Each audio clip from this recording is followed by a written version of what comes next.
মুস্তাফায়ের বউরে জি গেলাম, ভাবি ভোট কারে দিবা? বিশেষ দল রে। আমি কই বুঝলাম না। বিশেষ দল রে দেমু। আমি কই বিশেষ দল রে মানে কয়েকটা না দল আইছে বিশেষ দল, ওই দল রে বলে সরকার জিতাইতে চায়, সো সেই কারণে আমি আমার ভোট পচাবো না, বিশেষ দল রে দেব। আমি বললাম বিশেষ দলটা আসলে কোনটা? জানি না তো।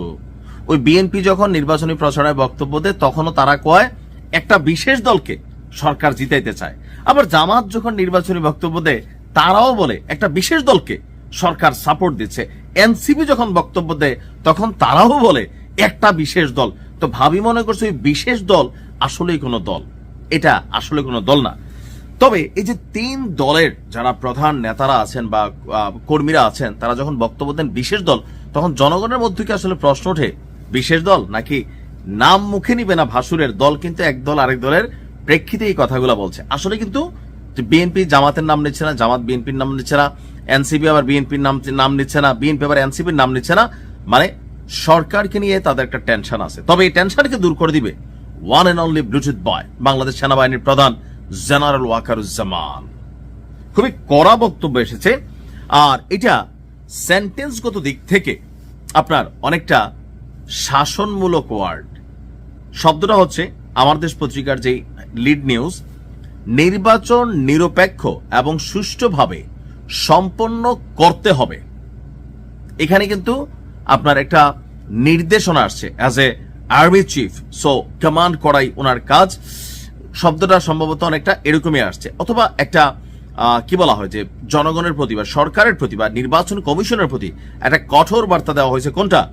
নির্বাচনকে নিরপেক্ষ এবং সুষ্ঠুভাবে সম্পন্ন করতে হবে। নির্বাচন সুষ্ঠু হতে হবে, সেটা একরকম শব্দ, আর সম্পন্ন করতে হবে বাংলা সেন্টেন্সগত দিক থেকে আমরা যদি চিন্তা করি তাহলে এটাতে জোর দেওয়া হয়েছে। তো কেন হঠাৎ করে আমাদের সেনাপ্রধান এই কথা বলছেন? আসন্ন জাতীয় সংসদ নির্বাচনকে কেন্দ্র করে প্রত্যেক দলের মধ্যে একটা পারসেপশন আছে যে লেভেল প্লেইং ফিল্ড থাকবে কিনা, রাতের বেলা ভোট হবে কিনা। কারণ কেউ বলছেন যে তাহাজ্জুদ পরে আসতে হবে, কেউ বলতেছেন ফজর পরে আসতে হবে, আর ভোট তো হবে দিনে। তাহলে কোথাও কি কোনো রকম ঝামেলা?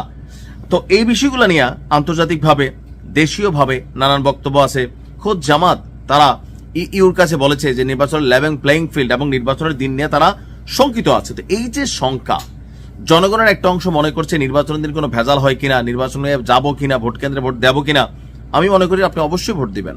তো এই সবকিছু মিলিয়ে পরিবেশটাকে কোলাহল মুক্ত করতে সেনাপ্রধান বিশেষ ভূমিকায় আপনারা যাচ্ছেন।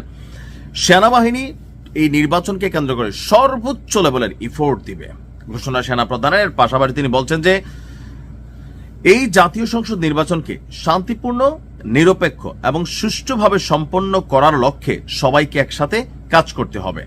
পেশাদারি, নিরপেক্ষতা, শৃঙ্খলা, ধৈর্য, নাগরিক বান্ধব আচরণের মাধ্যমে দায়িত্ব পালন করতে হবে। গতকালকে আপনার দুপুরের দিকে হেলিকপ্টারে সেনাবাহিনী প্রধান কুমিল্লা ধীরেন্দ্রনাথ দত্ত স্টেডিয়ামে তিনি এসেছিলেন। এরপর সেখানে সেনা সদস্যদের যে কার্যক্রম সরেজমিনে তিনি আপনার পর্যবেক্ষণ করেছেন এবং প্রয়োজনীয় দিক নির্দেশনা প্রদান করেন।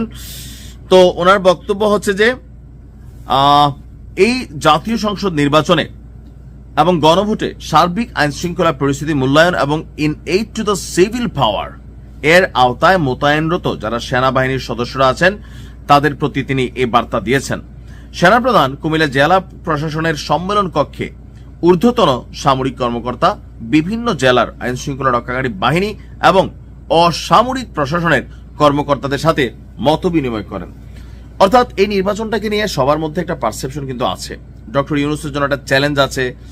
কেউ কেউ মনে করছেন এখানে হুন্ডা গুন্ডা দিয়া ভোট হবে। তো সবকিছু মিলে যেহেতু অনেক বছর পর একটা পরিপূর্ণ নির্বাচন, সুষ্ঠু নির্বাচনের ইস্যু আসছে, তো সেই ক্ষেত্রে ডক্টর ইউনূস যদি এটা ফেল করে তাহলে পুরো সিস্টেম ফেল হবে, সবারই বদনাম হবে।